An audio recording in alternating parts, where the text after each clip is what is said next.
Hi, hello, I am Stephanie M. Javillo and I am currently in the third year of my Bachelor of Science in Entrepreneurship.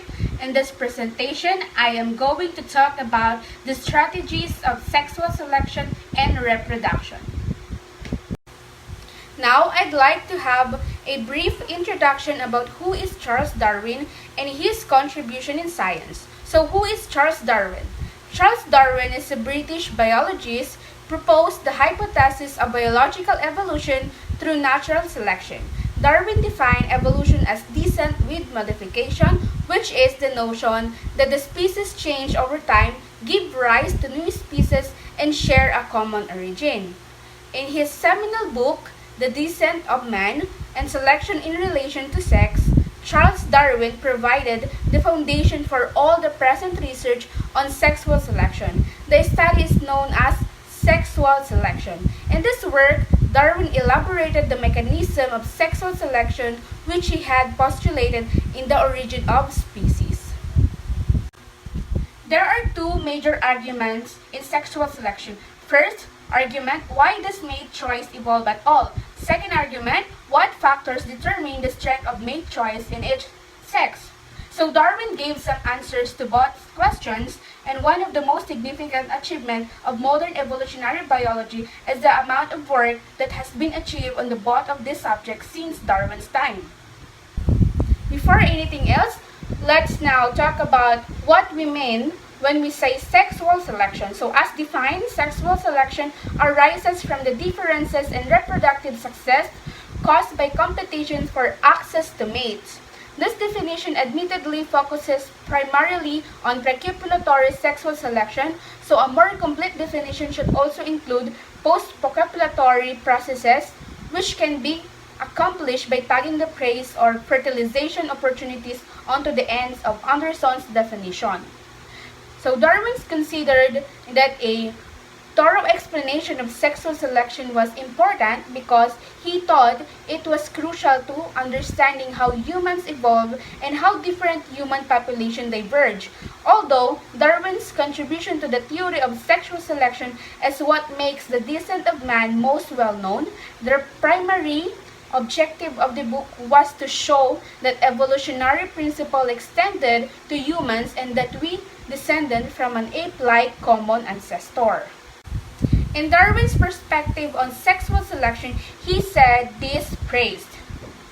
We are, however, here concerned only with kind of selection which I have called sexual selection. This depends on the advantage which certain individuals have over other individuals of the same sex and species in exclusive relation to reproduction.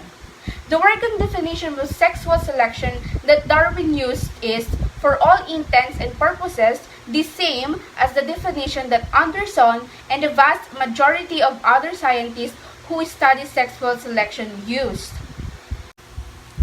Darwin outlined two key principles that provided the framework for research on sexual selection. The topic of why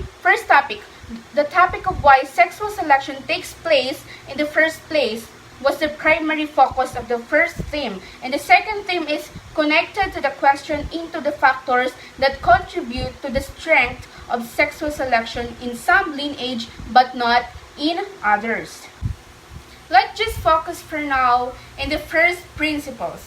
In the course of this, or the question of why sexual selection takes place in the first place, where Darwin distinguished two main categories of sexual selection, namely, first, the law of battle, and second, female or sometimes the male choice.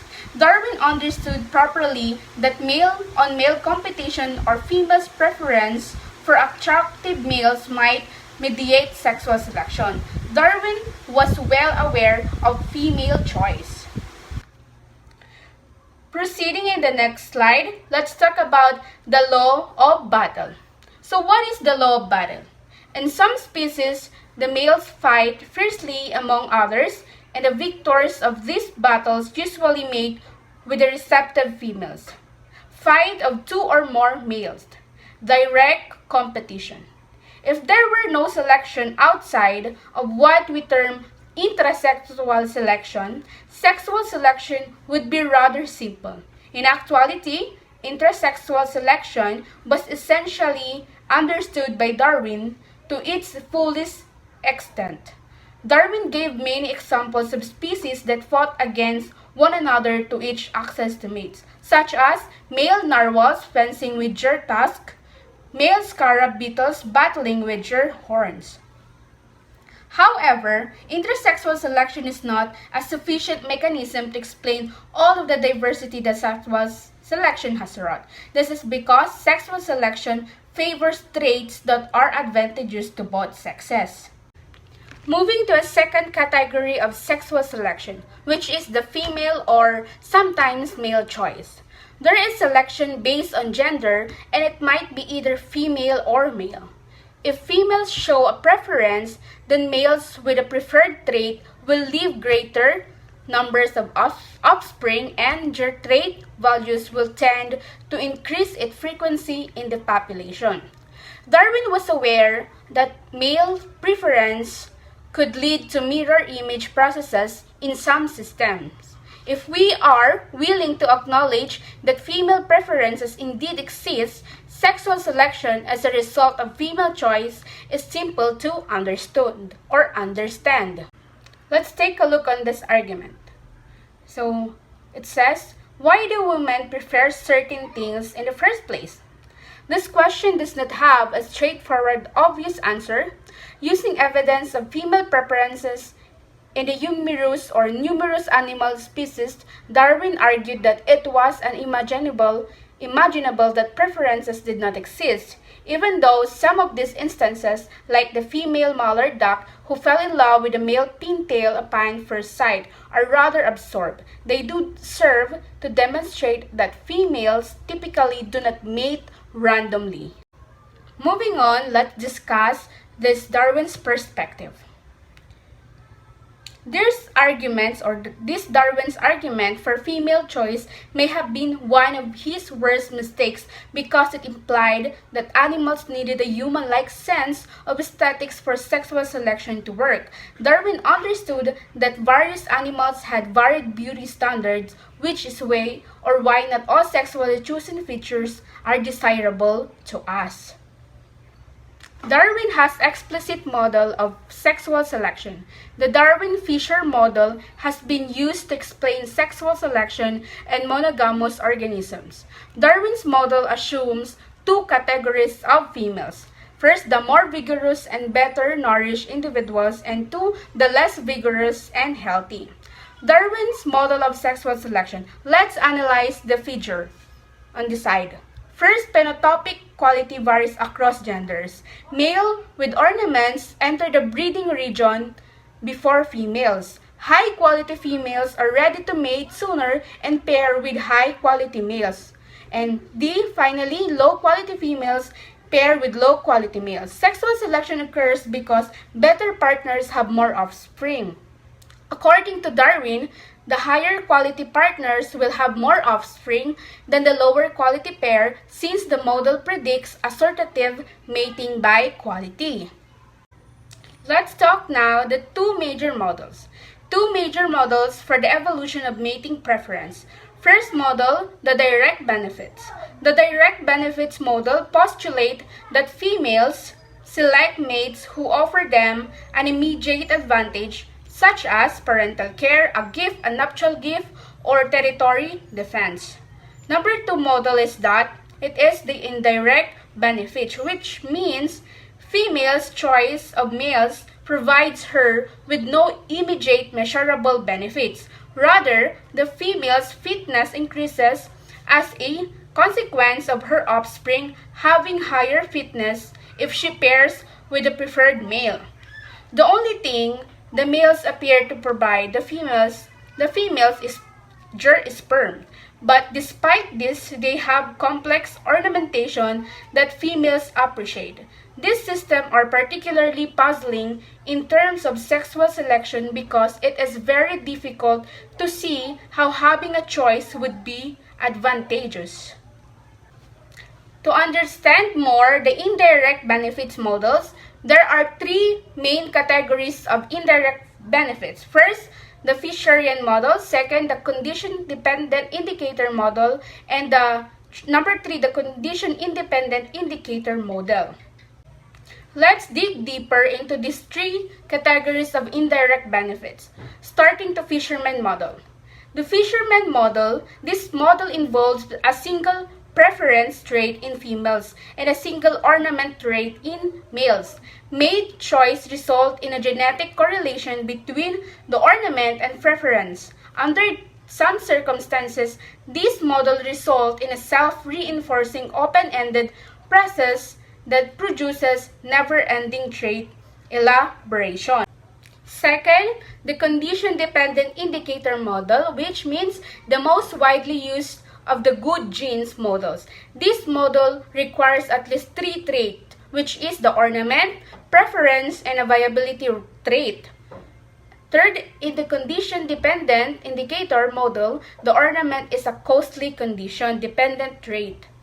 So, the ornament is condition-dependent, a reliable indicator of genetic quality, and does not require gene diversity for female preferences to arise or be maintained. This idea requires genetic variety for fitness for males in the population, hence a complete understanding must address the processes sustaining genetic variation for viability or vigor, which has yet to be answered. Third, the condition-dependent indicator model. This model involves 3 traits also, ornament, preference, and viability.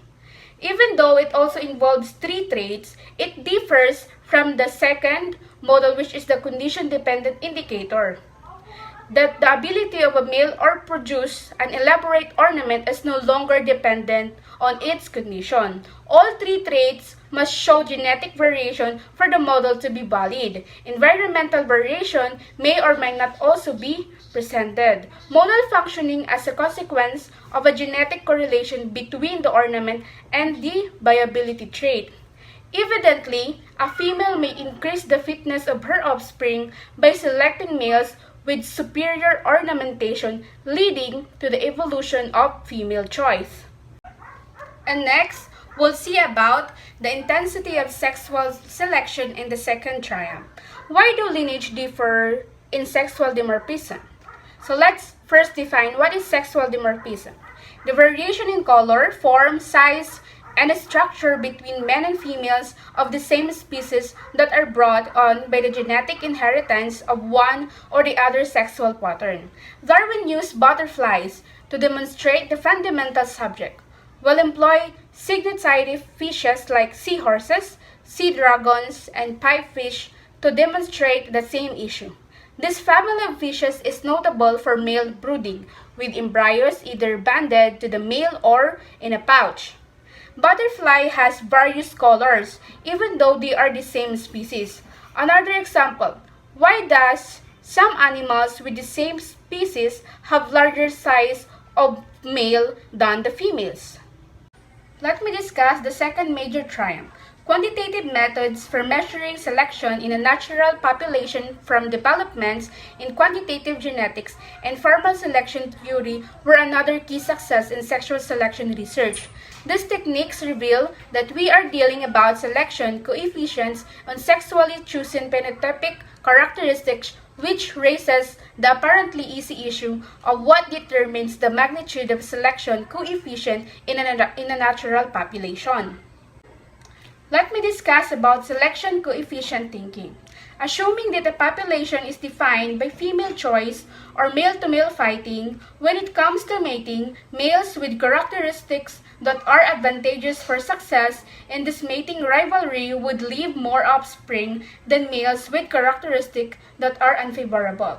Consequently, there will be a covariance between trait values and mating success, which call a mating differential. Moving forward, let's talk about factors affecting mating differentials. Strong mate choice is the most obvious factor. Thus, if female preference evolution is particularly successful in a group, expect a strong correlation between an ornament and male mating success. high environmental potential for polygamy, which may be impacted by the geographical distribution of resources or the timing of female receptivity can lead to mating differentials. Another predation and other environmental restrictions may have an impact on how mates are found. Strong mating differentials may come from efficient mate finding, but limited searching may place restrictions. To conclude this presentation, in The Descent of Man, Darwin provided an exceptionally thorough and understandable explanation of sexual selection. Darwin was accurate about practically all of the topics relating to sexual selection that has mentioned. Despite the fact that this explanation of sexual selection was by no means comprehensive and he had a muddled grasp of heredity, he well described the present version of intersexual selection, for instance, and he recognized properly that female choice was a crucial factor, an important factor in sexual selection. I hope we have learned something on this presentation, and I thank you for listening.